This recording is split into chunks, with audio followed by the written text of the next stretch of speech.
کیوں بھائی کیوں نہیں مار سکتے ہیں؟ کہا کہ اس لیے کہ ہم نے ان نبی کو دیکھا ہے کہ وہ جب نبی وضو کرتے ہیں، جب ان کا پانی زمین کے اوپر گرتا ہے تو ان کے جانثار اتنے محبت کرتے ہیں کہ پانی کے قطرے کو زمین پر گرنے سے پہلے اس کو اپنے ہاتھوں میں لے کر اپنے سینے میں اور اپنے چہرے پہ لگایا کرتے ہیں۔ جس نبی کے امتی کے عشق کا یہ عالم ہو، اس نبی کا کوئی باپ بھی واقع نہیں کر سکتا ہے۔ یہ امتی تھی۔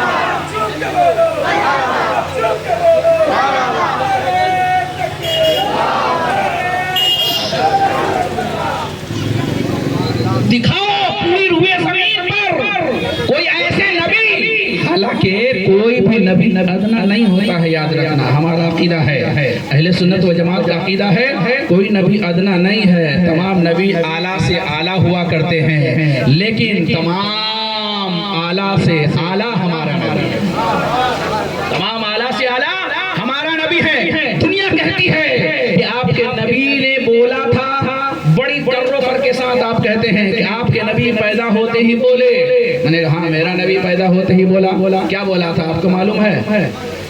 یا رب حب لی امتی، بڑا آسان سا جملہ ہے، آپ کو سنتے رہتے ہیں، یا رب حب لی امتی، اے میرے رب میری امتیوں کو میرے حوالے کر دے۔ پیدا ہوئے ہیں، ابھی بچہ بول نہیں رہا ہے، کھانے پینے کا شعور نہیں ہے، لیکن نبی بول رہے ہیں میری امت کو میرے حوالے کر دے۔ کوئی ایسا نبی ہے جو بول کر تو دکھائے؟ بولا تھا، کہتے ہیں کہ بولا تھا۔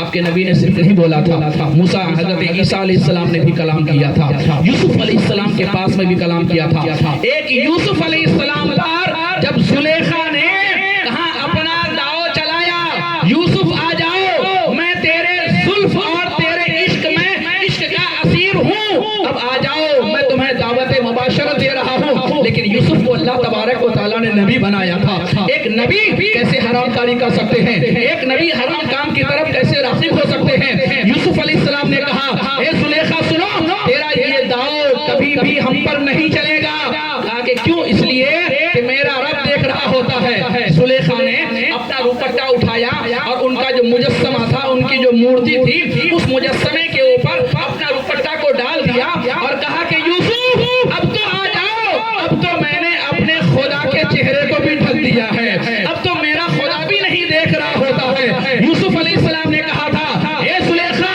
تیرا خدا ہوگا جو دوپٹے سے اپنا چہرہ ڈھک لے رہا ہوگا، لیکن میرا رب تو وہ ہے جو تہخانے بھی ایسے دیکھتا ہے جیسے دنیا میں دیکھا کرتا ہے۔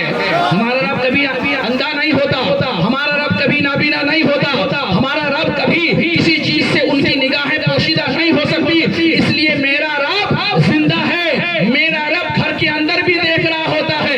یوسف علیہ السلام نہیں مانے زلیخا کی بات۔ زلیخا نے حضرت یوسف علیہ السلام پر جب داؤ نہیں چلا تو جانتے ہو یہ اعلان عام کر دیا کہ یوسف نے بند کمرے میں مجھ سے بدتمیزی کی ہے، میرے اوپر ہاتھ رکھا ہے، بادشاہ کے سامنے پیشی ہوئی، یوسف علیہ السلام کو بلایا گیا ہے۔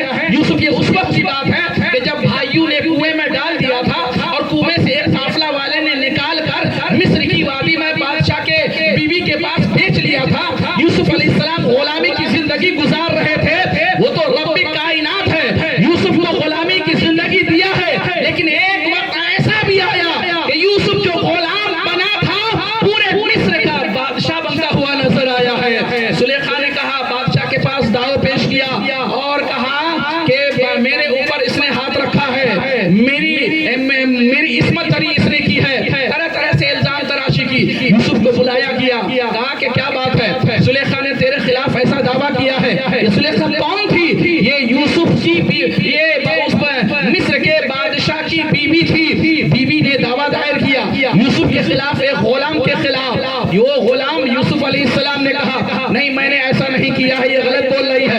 کہا کہ اپنا دعویٰ پیش کرو، جب دعویٰ کر رہے ہو تو اس کے لیے تمہیں کوئی گواہ پیش کرنا پڑے گا، گواہ لے آؤ۔ یوسف علیہ السلام نے کہا کہ بند کمرے میں تھا اور زلیخا تھی، یہ گواہ کہاں سے میں لے آؤں؟ لیکن اللہ تبارک و تعالیٰ سب کچھ برداشت کر لیتا ہے۔ اپنے سامنے دوسرے کے ساتھ جب کوئی شریک ٹھہراتا ہے تو اللہ اسے بھی بھی برداشت کر لیتا ہے، لیکن جب جب نبی کی عصمت کی بات آتی ہے، جب جب نبی کی عزت کی بات آتی ہے، جب جب نبی کی ناموس کی بات آتی ہے، جب جب نبی کے وقار کی بات آتی ہے، جب جب نبی کے بلند معیار کی بات آتی ہے، تو اللہ تبارک و تعالی خاموش نہیں رہتا ہے۔ جب نبی کے بارے میں کہا، ابو لہب نے کہا تھا اے محمد تیرا ہاتھ ٹوٹ جائے، تو اللہ نے ارشاد فرمایا تھا ابو لہب تو کہتے ہو میرے محبوب کا ہاتھ ٹوٹ جائے، نہیں نہیں میرے محبوب کا ہاتھ نہیں بلکہ ابو لہب تیرا دونوں ہاتھ ٹوٹ جائے۔ یہ کس نے کہا تھا؟ یہ رب نے کہا تھا۔ تو جب جب انبیاء کرام کی عصمت کی بات آتی ہے، جب جب انبیاء کرام کی عزت و ناموس کی بات آتی ہے، اللہ تبارک و تعالیٰ کی زبان بول اٹھتی ہے۔ اللہ نے ارشاد فرمایا یوسف یہ تیرے اوپر الزام لگا رہی ہے، تجھے تیرے سامنے گواہ لانے کو کہہ رہا ہے، تو دیکھ یاد کر جس بند کمرے میں جہاں زلیخا نے تیرے پہ ہاتھ رکھا تھا اور ہاتھ رکھنے کی کوشش کی تھی، وہاں پالنے میں ایک چھوٹا سا ننھا سا بچہ بھی موجود تھا۔ اس بچے کو اٹھا کر تو گواہی میں پیش کر دے، چونکہ اللہ نے فرمایا تھا۔ یوسف نے بلا چونو چرا بادشاہ سے کہا اے بادشاہ مجھے گواہ مل گیا ہے۔ بادشاہ نے کہا کہ پیش کرو۔ یوسف علیہ السلام نے کہا جائیے جس کمرے میں میری اور زلیخا کی بات ہوئی تھی اس بند کمرے میں ایک چھوٹا سا شیر خوار بچہ تھا، چھوٹا سا ننھا سا بچہ تھا جو پالنے میں موجود تھا، جو جھولے میں موجود تھا، میں اسے اپنی گواہی میں پیش کرتا ہوں۔ جتنے بھی حواریین تھے، جتنے بھی لوگ تھے، بادشاہیت کے کارندے تھے، تمام نے تعجب کیا یوسف تو کیسی باتیں کر رہا ہے، مجنونانہ تو باتیں کر رہا ہے، دیوانہ والی باتیں کر رہا ہے، اس بچے کی گواہی کیا قبول کی جائے گی؟ یہ بچہ کہیں بول سکتا ہے جسے نہ تو اپنے ہاتھ ہلانے کا شعور ہے، جسے نہ تو دیکھنے کا شعور ہے، جسے نہ تو بولنے کا شعور ہے، یہ بچہ کیسے تیری گواہی دے سکتا ہے؟ شاید اسے معلوم نہیں تھا کہ رب تو وہ ہے کہ یہ تو انسان ہے، رب اگر چاہے تو جانوروں سے بھی گواہی دلوا دیا کرتا ہے۔ کیا جانور نے کہا تھا کہ یا رسول اللہ آپ اللہ کے آخری نبی ہیں؟ حدیث پاک میں آتا ہے نا کہ سرکار دو عالم صلی اللہ علیہ وسلم بیٹھے ہوئے تھے، ایک جانور آیا، ایک گدھا، اور آنے کے بعد قدم ناز کو چوما اور ارشاد عرض کرنے لگا یا رسول اللہ آپ اللہ کے آخری نبی ہیں۔ گواہی انسان بھی دیتا ہے، لیکن انسان تو دے گا اس لیے کہ اس کو عقل و شعور ہے، اسے ہوش ہے، اسے بولنے کی طاقت ہے، لیکن وہ گواہی دے دے جو نہ تو بول سکتا ہے نہ سمجھ سکتا ہے، وہ بھی سب سے گرا ہوا جانور گدھا۔ صحابہ موجود تھے، صحابہ سوچنے لگے یہ کیا ماجرا ہے کہ وہ جانور آیا، قدم کو چوما، بوسہ دیا، اور بوسہ دینے کے بعد پھر کہا کہ آپ اللہ کے آخری نبی ہیں۔ نبی نے ان کے کان کے پاس اپنے منہ کو لے گیا، کچھ بولا، صحابہ کی سمجھ میں نہیں آیا کیا نہیں بولا، صحابہ حیران و پریشان۔ تھوڑی دیر بات ہو گئی، گدھا جا کر ایک طرف بیٹھ گیا، صحابی کھڑا ہوا، عرض کیا یا رسول اللہ سمجھ میں نہیں آیا کہ وہ گدھا آیا، آپ کے پائے ناز کو بوسہ دیا تو ہم سمجھے کہ آپ کے قدم کو چوما ہے، لیکن وہ آپ کے کان کے پاس آ کر کچھ بربرایا، آپ اس کے کان کے پاس جا کر کچھ بولے، کیا بولے ہماری سمجھ میں نہیں آیا۔ نبی نے ارشاد فرمایا سنو، وہ ساؤ گدھا آیا تھا اور آنے کے بعد کہا اے اللہ کے مقدس نبی میں اپنے خاندان کا اور اپنے پورے گھرانے کا اکیلا ہوں، میں نے اب تک کسی گدھی سے جفتی نہیں کیا ہے، اب میری کوئی نسل آنے والے نہیں ہے، میری کوئی اولاد آنے والے نہیں ہیں، اے اللہ کے مقدس نبی میں چاہتا ہوں کہ جو میری زندگی بچی ہے وہ آپ کی غلامی میں نچھاور ہو جائے۔ کس نے کہا تھا؟ گدھا کہا تھا، گدھا جانور، عقل والا نہیں ہے، شعور والا نہیں ہے۔ صحابہ نے عرض کیا یا رسول اللہ پھر آپ نے کیا جواب دیا؟ نبی نے فرمایا کہنا کیا تھا، میں نے اسے غلامی میں قبول کر لیا ہے۔ سبحان اللہ، نبی جسے غلام کہہ دے، دنیا کی کوئی بھی طاقت ایسی نہیں ہے جو غلامی سے ان سے نکال سکتی ہے۔ ہم تو کہتے ہیں کہ نبی میرے آقا ہیں، ہم تو کہتے ہیں کہ نبی میرے داتا ہیں، ہم تو کہتے ہیں کہ نبی میرے آئیڈیل ہیں، لیکن نبی بھی اگر کہہ دے کہ یہ میرا امتی ہے اور میرا غلام ہے، تب تو میں اپنی قسمت پر ناز کر رہا ہوں گا۔ ہمارا کہنا بڑی بات نہیں ہے. اب یاد رکھو حدیث پاک میں آتا ہے سرکار نے اس جانور کو اپنی غلامی میں لے لیا. اس غلام کا سرکار نے ایک نام دیا جس کا نام حدیث پاک میں یافور آیا ہے. یافور کا کام کیا تھا, اس غلام کا کام کیا تھا, میں آپ کو اس غلام کا کام بھی بتا دوں اور اس غلام کی اہمیت بھی میں آپ کو بتا دوں. اس غلام کا کام کیا تھا, جب سرکار بلاتے تھے حضرت ابوبکر صدیق کو, وہ جانور کو بھیجتا, وہ جانور جاتا حضرت ابوبکر صدیق کے دروازے کے اوپر جا کر اپنا ماتھا مارتا. حضرت ابوبکر صدیق باہر نکل آتے, یہ اپنے سر سے اشارہ کرتا, ابوبکر سمجھ جاتے نبی نے بلایا ہے. عمر فاروق اعظم کو بلانا ہوتا, وہ جانور جاتا, عمر فاروق اعظم کو بلا کر لے آتا. حضرت عثمان غنی کو بلانے کی ضرورت تھی, وہ جانور جاتا, عثمان غنی کو بلا کر لے آتا. علی مرتضیٰ کو بلانے کی ضرورت ہوتی, وہ علی مرتضیٰ کو بلا کر لے آتا. حضرت عبداللہ ابن مسعود کو بلانے کی ضرورت ہوتی, وہ جانور جاتا, عبداللہ ابن مسعود کو بلا کر آتا. الغرض جب جس صحابی کو بلانے کی ضرورت ہوتی وہ نبی وہ جانور جاتا اور اس صحابی کو بلا کر لے آتا. میں نے عالم تصورات مرض کیا, اے پروردگار عالم, کیا نبی نے اس جانور کا نکیل پکڑ کر حضرت ابوبکر صدیق کا گھر دکھا دیا تھا, عمر فاروق اعظم کا گھر دکھا دیا تھا. پھر آج ہمارا معمول تو یہ ہے, ایک بار ہم کسی کا گھر دیکھ لیتے ہیں, دوبارہ جانے میں ہمیں اسے راستہ تلاش کرنا پڑتا ہے, کسی کو پتہ نہیں, کسی سے پوچھنے کی ضرورت پڑتی ہے. لیکن وہ ایک گدھا ہے, اگر ایک بار سرکار نے بتا بھی دیا ہوگا تو اس کے ذہن میں, اس کی مائنڈ میں یہ بات کیسے آ گئی ہے, یہ ابوبکر کا گھر ہے, یہ عمر فاروق اعظم کا گھر ہے, یہ عثمان غنی کا گھر ہے. جواب آیا, اے پوچھنے والوں سنو, اس گدھے کے اندر یہ طاقت نہیں ہے, اس جانور کے اندر اتنا دماغ نہیں تھا, لیکن جب سے نبی نے اپنا دست اقدس اس جانور کے پشت پر رکھ دیا ہے, اللہ نے اسے علم سے نواز دیا ہے. اللہ نے اسے علم سے نواز دیا ہے. اسی لیے پروردگار عالم کے رسول جسے چاہیں نواز دیں. تو سرکار دو عالم صلی اللہ تعالی علیہ وسلم حضرت یوسف علیہ السلام, کہاں یوسف علیہ السلام نے اس بچے کو گواہی میں پیش کی. بچہ کو لایا گیا, اے بچہ تجھے گواہی میں پیش کیا جا رہا ہے, کیا تو گواہی دے سکتا ہے؟ اس نے کہا بادشاہ اس میں کون سی بڑی بات ہے, تم دیکھ لو یوسف کے کرتے کو, جو کرتا یوسف پہنے ہوا تھا, قرآن ارشاد فرماتا ہے اس کرتے کو دیکھ لو, اگر وہ کرتے کا دامن پیچھے سے پھٹا ہوا ہے تو سمجھ جاؤ کہ زلیخا کی غلطی ہے, اور اگر آگے سے دامن پھٹا ہوگا سمجھ جاؤ یوسف نے غلطی کی ہے. کرتا لایا گیا, پیراہن لایا گیا, جو پیراہن حضرت یوسف علیہ السلام زیب تن کیے ہوئے تھے, جب پیراہن کو لایا گیا تو دیکھا کہ پیچھے سے دامن پھٹا ہوا تھا. بادشاہ نے فیصلہ کر دیا یہ بچہ صحیح بول رہا ہے. کہاں بادشاہیت, اس بچے کی گواہی قبول کی گئی. تو بچہ بچپنے میں بولا, لیکن یاد رکھو جب اس بچے نے بولا ہے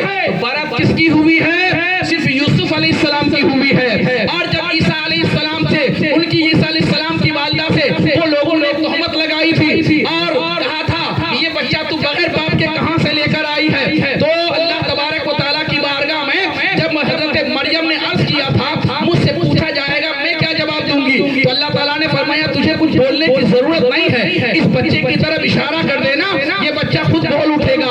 جب پوچھا گیا اے زلیخا, اے مریم اس بچے کو کہاں سے لے آئی ہے, تو اس بچے کی طرف اشارہ کر دیا گیا تھا. بچہ بول اٹھا تھا انی عبداللہ, میں اللہ کا بندہ ہوں, وآتانی الکتاب, اور اللہ نے مجھے کتاب بھی عطا فرمائی ہے. تو بولا حضرت عیسیٰ علیہ السلام بھی تھا, بولے حضرت میرے نبی بھی بولے ہیں. تین بچہ پوری دنیا میں کلام کیا ہے, لیکن تینوں کے کلام کرنے کا انداز کو دیکھیے, تینوں کے کلام کرنے کا ثمرہ دیکھیے. جب وہ بچہ جو یوسف علیہ السلام کی گواہی دی تھی, جب اس بچے نے گواہی دی تو برکت اور آزادی کس کو ملی ہے, صرف یوسف علیہ السلام کو ملی ہے. اور جب حضرت عیسیٰ علیہ السلام نے کلام کیا ہے تو آزادی کس کو ملی ہے, چھٹکارا کس کو ملا ہے, صرف حضرت مریم کو ملا ہے. لیکن قربان جاؤں آمنہ کے لال عبداللہ کے جگر پر, جب حالت شیر خوارگی میں جب میرے مصطفیٰ نے کلام کیا ہے تو ایک نہیں دو نہیں بلکہ پوری امت مسلمہ کی برکت ہو گئی ہے.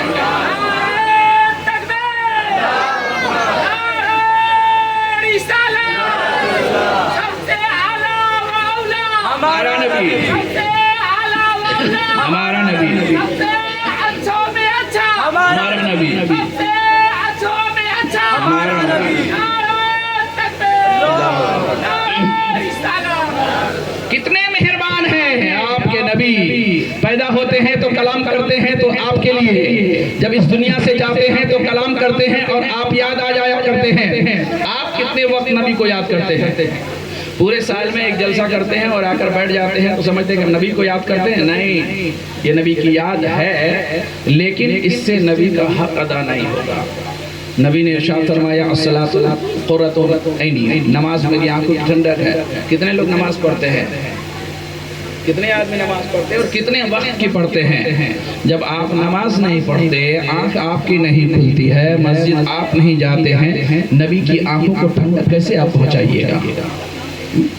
نبی نے تو ارشاد فرمایا تھا کہ تم میری امت ہو، تم سے جتنا ہو سکے میری مدد کرو۔ کیا کرو؟ میری مدد کرو۔ مدد کیسے؟ سرکار کو طاقت کی ضرورت تھی؟ نہیں، سرکار کو طاقت کی ضرورت نہیں تھی۔ جب 313 تھے اور دشمنوں کا لشکر 10,500 کا تھا تو اللہ تبارک و تعالیٰ نے کہا 1,00,000 فرشتوں کو بھیج دیا تھا لڑنے کے لیے مسلمانوں کے ساتھ۔ یہ بخاری شریف کی حدیث ہے، کہیں 3,000 آیا ہے، کہیں 1,00,000 آیا ہے۔ تو وہ تو اللہ تبارک و تعالیٰ اپنے نبی کی مدد تو کرتے ہی تھے، لیکن نبی نے فرمایا میری مدد کرو، کثرت کے ساتھ مدد کرو، زیادہ سے زیادہ مدد کرو۔ پوچھا تھا صحابہ نے یا رسول اللہ مدد کیسے ہوگی؟ نبی نے فرمایا کثرت سے وضو کرو، کثرت سے نماز پڑھو، مدد ہو جائے گی۔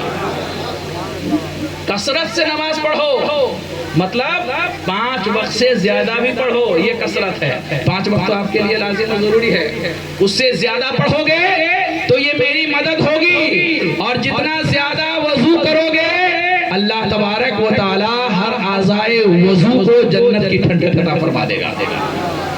ہم تو نمازیں نہیں پڑھتے، ہم تو جاتے ہی نہیں کہیں۔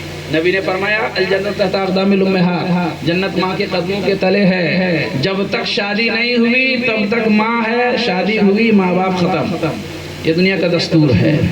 آپ میرے نبی اس دستور کو قائم کے لیے نہیں آئے تھے، میرے نبی تو اس دستور کو قائم کرنے کے لیے آئے تھے کہ جب تک تمہاری شادی نہیں ہوئی تب بھی تمہارے ماں کے قدموں کے نیچے جنت ہے، اور جب شادی ہو گئی تو بھی نبی نے فرمایا تمہارے ماں کے قدموں کے تلے جنت ہے۔ ایسا تھوڑی ہے۔ اچھا ایسا بھی نہیں ہے کہ ماں باپ کی محبت میں آ کر بیوی کو صبح شام لے چپل، لے جوتا، لے بھوسا، نہیں، یہ بھی نہیں ہے۔ نبی نے، میرے نبی کتنے مہربان ہیں، قرآن ارشاد فرماتا ہے آپ کے نبی سے زیادہ دنیا میں کوئی مہربان ہی نہیں ہوا ہے۔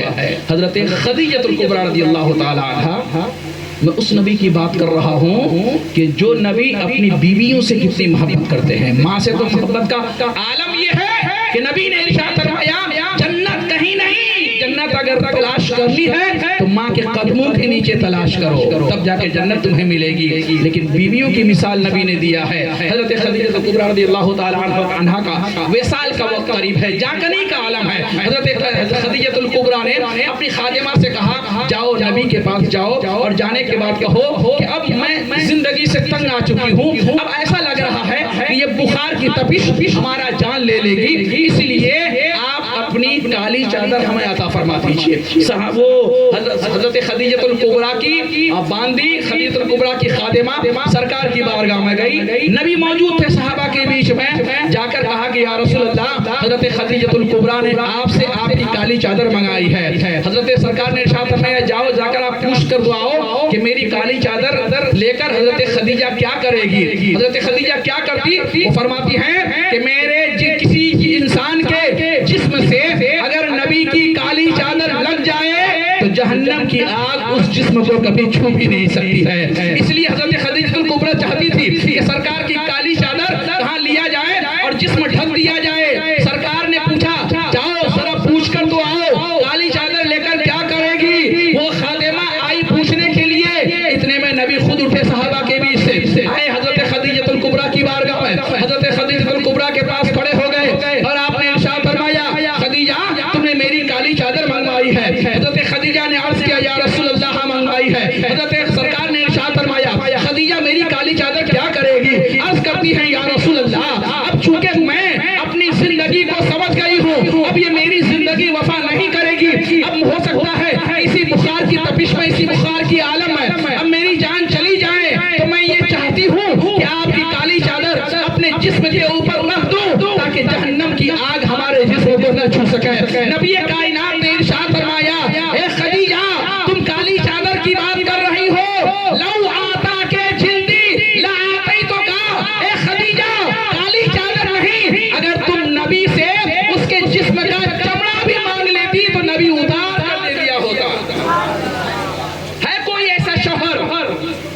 اپنی بیوی کے سامنے اس طرح کی باتیں کرے؟ ہے کوئی ایسا شوہر جو اپنی بیوی سے ایسی محبت کرے؟ تو میرے نبی نے ارشاد فرمایا ہے کہ جب کوئی آدمی بازار جاتا ہے، بخاری شریف کے پہلی جلد کی حدیث ہے کہ جب کوئی آدمی بازار جاتا ہے اور بازار اپنے کام سے گیا اور وہاں جا کر کسی اچھی چیز پر نظر پڑی اور نظر پڑنے کے بعد اس آدمی نے اس چیز کو خریدا اور اس نیت سے خریدا اس چیز کو میں لے جا کر اپنی بیوی کو دوں گا، نبی ارشاد فرماتے ہیں جب وہ چیز خریدی گئی اور لا کر اپنی بیوی کو دیا اور اپنے ہاتھ سے کھانے والی چیز اگر ہے اپنے ہاتھ سے اس کے منہ میں لقمہ ڈالا تو اللہ تبارک و تعالی اسے صدقہ کا ثواب عطا فرماتا ہے، صدقہ کا ثواب عطا فرماتا ہے۔ ایسا کوئی شوہر دنیا میں ہے؟ میرے نبی ان تمام چیزوں کو دینے کے لیے آپ کو آئے تھے۔ ہم نے لیا ضرور تھا، ہمارے اکابرین نے لیا ضرور تھا، لیکن اب ہم اس کو آہستہ آہستہ اپنے سامنے سے ہٹاتے ہوئے جا رہے ہیں۔ جب ہم اپنے آہستہ آہستہ ان تمام چیزوں کو نظر انداز کرتے ہوئے جا رہے ہیں تو پھر ہمارا انجام کیا ہوگا؟ یہ ہوگا کبھی ہم کسی کے ہاتھ سے پٹے جائیں گے، کبھی ہم ذلت کی زندگی گزار رہے ہوں گے، کبھی ہم کہیں ہمارا وقار گرایا جا رہا ہوگا، یہی تو ہوگا ہمارے سامنے۔ آج آپ یہ شکوہ اور گلا کر رہے ہو کہ ہم پریشان ہیں، آپ یہ شکوہ کر رہے ہو میرا بیٹا مجھ سے میری بات نہیں مانتا ہے۔ آپ نے اپنی باپ کی بات مانی تھی، آپ نے اپنی ماں کی بات مانی تھی۔ یاد رکھو جو انسان اپنی ماں اور باپ کی قدر کرے گا اس کی اولاد بھی اپنے ماں اور باپ کی قدر کرے گا، اس لیے کہ نبی کی حدیث غلط نہیں ہو سکتی ہے۔ نبی نے ارشاد فرمایا ہے جیسا بوؤ گے ویسا کاٹو گے، اس لیے اگر تم کھیرا بوؤ گے تو ایسا نہیں ہے کہ توڑی تمہارے مطلب کھیت میں اگے گی، کھیرا بوؤ گے تو کھیرا کاٹو گے، نیبو بوؤ گے تو نیبو کاٹو گے، جیسا بوؤ گے ویسا کاٹو گے۔ اس لیے اچھا بونے کی کوشش کرو، اچھا بو اور اچھا کاٹو، اچھا اللہ تبارک و تعالیٰ ثمرہ دے گا، اچھا پروردگار عالم پھل دے گا۔ آج کی یہ نورانی محفل ہماری نوجوان کمیٹی کی جانب سے ہے، بڑی محنت و مشقتیں کی ہیں، ہفتہ ہفتہ اس کے لیے آپ بھی انتظار کیے، ایک بار اس کو پوسپون کیا گیا، پھر اس کے بعد دوبارہ یہ رکھا گیا۔ ماشاءاللہ بڑا کامیاب جلسہ رہا ہے۔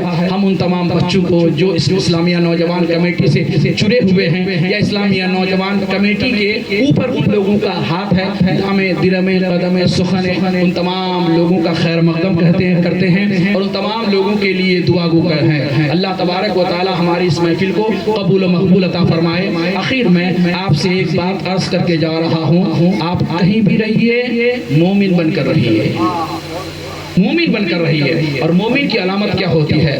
مومن کی علامت تو یہ ہے، سب سے پہلا یہ ہے کہ جو سرکار نے ارشاد فرمایا تھا یا رسول اللہ من المسلم، مسلمان کون ہے؟ تو نبی نے ارشاد فرمایا المسلم من سلم المسلمون من لسانه ويده، مسلمان وہ ہے کہ جس کے ہاتھ اور جس کی زبان سے دوسرا مسلمان سلامت رہے۔ آج ہمارے گھر میں 4 بھائی ہیں تو چاروں بھائی میں جنگ چلتی ہے، کوئی ہاتھ میں بھالا لیا ہوا ہے، کوئی برچھی لیا ہوا ہے، کوئی لاٹھی لیا ہوا ہے، کوئی ڈنڈا لیا ہوا ہے، ایک دوسرے پر پل پڑے رہتے ہیں۔ یہ اسلام نہیں ہے۔ اگر آپ کو اپنا وقار سمجھنا ہوگا، اپنی اہمیت سمجھنی ہوگی، اسلام پر مکمل طریقے سے کامیاب ہونا پڑے گا اور اس کے اوپر کاربند رہنا پڑے گا۔ قرآن نے ارشاد فرمایا تھا یا ایھا الذین آمنوا اے ایمان والو ایمان لاؤ۔ ایمان والا ایمان کیسے لائے گا؟ ایمان تو پہلے لایا ہوا ہے۔ مطلب یہ ہوا کہ آپ کا ایمان کچا ہے، آپ پکے مومن بن جاؤ۔ پکے مومن کب بنو گے؟ جب نماز پڑھو گے، اور اگر آپ نماز پڑھو گے تو پھر یہ ہے کہ آپ کے گھر کے حالات بھی سدھرتے ہوئے نظر آئیں گے۔ آپ کا بچہ آپ کا دیکھا دیکھی نماز پڑھتا ہوا آئے گا۔ کل اگر آپ مر بھی جاتے ہو، اس دنیا سے چلے بھی جاتے ہو، تو آپ کو اپنے قرآن خوانی کے لیے، اپنے فاتحہ خوانی کے لیے، اپنے میلاد خوانی کے لیے کرائے کا آدمی نہیں لانا ہوگا۔ آپ کا بچہ کھڑا ہو کر آپ کے لیے قبر کے پاس کچھ نہیں اگر آئے گا تو 3 بار قل هو اللہ پڑھ کر آپ کے لیے ایصال ثواب کر دے گا، تو اللہ تبارک و تعالی 7 قرآن ختم کرنے کا ثواب عطا فرما دے گا۔ ضرور اپنے بچوں کو پڑھاؤ، تعلیم یافتہ کرو، تربیت بھی دو۔ ایسا نہیں ہے کہ آپ سو رہے ہیں، آپ ٹی وی دیکھ رہے ہیں اور بچے سے کہہ رہے ہیں پڑھو قرآن شریف، بچے سے کہہ رہے ہیں پڑھو ہم آپ ٹی وی دیکھ رہے ہوتے ہیں، سامنے ٹی وی ہے اور بچہ وہاں سے قرآن شریف پڑھے گا؟ نہیں، آپ کو ویسا ہی بننا پڑے گا۔ اگر آپ چاہتے ہو، یہ مت سمجھو کہ اولاد کی پرورش آسان نہیں ہے، بچہ پیدا کرنا آسان ہے۔ عرب نے کہا تھا بچہ کیا چیز ہے؟ جب جنگ میں ختم ہونے لگے بڑی کثیر تعداد میں، تو لوگوں نے کہا کہ لوگ قتل در قتل ہوتے جا رہے ہیں، یہ تو ختم ہو جائیں گے۔ تو عرب نے اپنے قول میں کہا تھا، اپنی زبان میں کہا تھا، بچہ کیا چیز ہے؟ ایک گرام کی یہ عرب نے کہا۔ تو بچہ پیدا کرنا آسان ہے، اس کی پرورش کرنا بڑا مشکل ہے۔ اس کی پرورش قاعدے سے کرو۔ پرورش صرف یہ نہیں ہے کہ آپ ڈاکٹر MBBS BMS کرا دو، پرورش یہ بھی ہے کہ کم سے کم اس بچے کا عقیدہ صحیح ہو جائے، کم سے کم اس بچے کا ایمان صحیح ہو جائے۔ آج ہمارے درمیان ایمان والا ضرور نظر آئے گا، لیکن اس کا عقیدہ صحیح نہیں نظر آتا ہے، عقیدہ کچھ اور کہہ رہا ہے۔ آج تو نیا فرقہ، نیا طبقہ، نئے بچے پیدا ہوتے ہیں۔ فاتحہ مت کرو، قرآن خوانی مت کرو، میلاد مت کرو، قبر کے پاس مت جاؤ۔ ٹھیک ہے، تم مت جاؤ قبر کے پاس، لیکن ہم تو یہ جانتے ہیں کہ قبر کے پاس جائیں گے نہیں تو قرآن کیسے پڑھیں گے، قبر کے پاس جائیں گے نہیں تو دعائے مغفرت کیسے کریں گے، قبر کے پاس اگر ہم جائیں گے نہیں تو اللہ کی بارگاہ میں اپنے والدین یا اپنے خویش و اقارب کو کی گناہوں کو سامنے رکھ کر دعائے مغفرت کیسے کریں گے؟ قبر کے پاس جانا پڑے گا۔ نبی نے تو ارشاد فرمایا، لَعْنُوا مَوْتَاكُمْ، اپنے قبر کے پاس، اپنے قبر والوں کے پاس جاؤ اور اس کے لیے دعائیں مغفرت کرو، یہی صحیح طریقے سے تمہارے لیے خراج عقیدت ہوگی۔ اپنے بچوں کو کبھی بھی بہکنے مت دینا، یاد رکھنا، اپنے بچوں کے ذہن پر کنٹرول رکھو، وگرنہ وہ دن دور نہیں ہے کہ جب وہ بچے آپ کے جنازے کو کاندھا دینے پر تیار نہیں ہوگا، پھر گاڑی پر لادے جاؤ گے اور قبرستان میں لے جا کر کہاں کسی بھی کے ذریعے سے کہاں گڈھے میں ڈال دیے جاؤ گے۔ اسلام اور غیر اسلام میں کیا فرق ہے؟ یہی تو فرق ہے۔ اسلام تو یہ کہہ رہا ہے کہ تیرے مرنے کے بعد تیری اہمیت بڑھ گئی، تیرا امام تیری زندگی میں تجھ سے آگے نظر آ رہا تھا، لیکن تیری اہمیت اتنی بڑھی کہ جب تو مر گیا ہے تو تیرا امام اب کہاں آگے نہیں، تیرے پیچھے نظر آئے گا۔ کتنی اہمیت ہے؟ آپ نے کبھی اپنی جسم پر غور کیا ہے؟ آپ نے اپنی زندگی پر کبھی غور کیا ہے؟ کہا کہ زندگی میں تجھے خوشبو میسر نہیں، زندگی میں تو نے پھٹا کپڑا پہنا تھا، لیکن جب مر جاؤ گے تو پھٹا کپڑا نہیں چلے گا۔ جب مر جاؤ گے تو کہاں تمہیں خوشبو لگانی ہی پڑے گی، چاہے کا مانگ کر لا کر دو، لیکن خوشبو سے معطر کیا جا رہا ہے، عمدہ لباس پہنایا جا رہا ہے اور ایسے نہیں چھوڑا جا رہا ہے۔ نبی نے ارشاد فرمایا ہے، اپنے مردے کو کاندھا دیا کرو، اس لیے کہ جب کاندھا دے کر تم جتنے قدم چلو گے اللہ تبارک و تعالیٰ 10 نیکیوں میں اضافہ فرما دے گا۔ زندگی تھی، ایک ساتھ زندگی گزار رہے تھے، اس کا ہاتھ پکڑ کر بھی ہمیں آگے چلنے کی اجازت نہیں تھی، لیکن جب مر گیا ہے تو چاہے وہ گنہگار تھا، چاہے وہ بدکار تھا، اگرچہ وہ سیاکار تھا، لیکن اجازت اب یہ ہو گئی ہے، اس کو اپنے کاندھے پر رکھ کر بہترین طریقے سے دولہے کی طرح سجا کر کہاں قبرستان میں لے جا کر دفن کرو، اور پھر اگر وہ مسلمان ہے، مومن ہے، تو اس کے لیے کھڑے ہو کر دعائیں مغفرت کرو، یہی تمہارے لیے بہتر ہوگا۔ یہ کب ہوگا؟ جب آپ جانو گے تب نا۔ ہمارا معمول تو یہ ہو گیا ہے کہ اگر غسال نہ غسل دینے والا نہ ہو تو ہم اپنے زندگی میں جس باپ کے ساتھ رہتے تھے، جس ماں کے ساتھ رہتے تھے، جس بھائی بندو کے ساتھ رہتے تھے، اور ہم یہ بھی دل لو لگائے ہوئے ہیں کہ جلدی باپ مرے تو یہ بلڈنگ ہماری ہو جائے یا ہمارے حصے میں آ جائے۔ مال کی فکر رہتی ہے، باپ مر گیا ہے، 10 سال کے ساتھ غسل دینے والے کے ساتھ ایک لوٹا پانی بھی ہمیں اٹھانا میسر نہیں ہوتا ہے۔ یہ محبت ہے؟ یہ محبت نہیں ہے۔ محبت تو یہ ہے کہ زندگی میں جیسے تم اس کے ساتھ پیش آئے تھے، مرنے کے بعد بھی ان کے ساتھ ویسے ہی پیش آؤ۔ اسی لیے اس کی ضرورت کب پڑے گی؟ ہوگی جب آپ اپنے بچوں کو تعلیم یافتہ بناؤ گے، اپنے بچوں کو علم دو گے، تب جا کے یہ معاملہ آئے گا۔ اللہ تبارک و تعالی ہم تمام کو اپنے بچوں کو صحیح طریقے سے علم اور اسلام کو سمجھنے کی توفیق عطا فرمائے۔ وآخر دعوانا ان الحمدللہ رب العالمین۔ السلام علیکم ورحمۃ اللہ وبرکاتہ۔ خوب کی سیر چمن، پھول چنے شاد رہے، باغباں جاتا ہوں یہ گلشن شاہ آباد رہے۔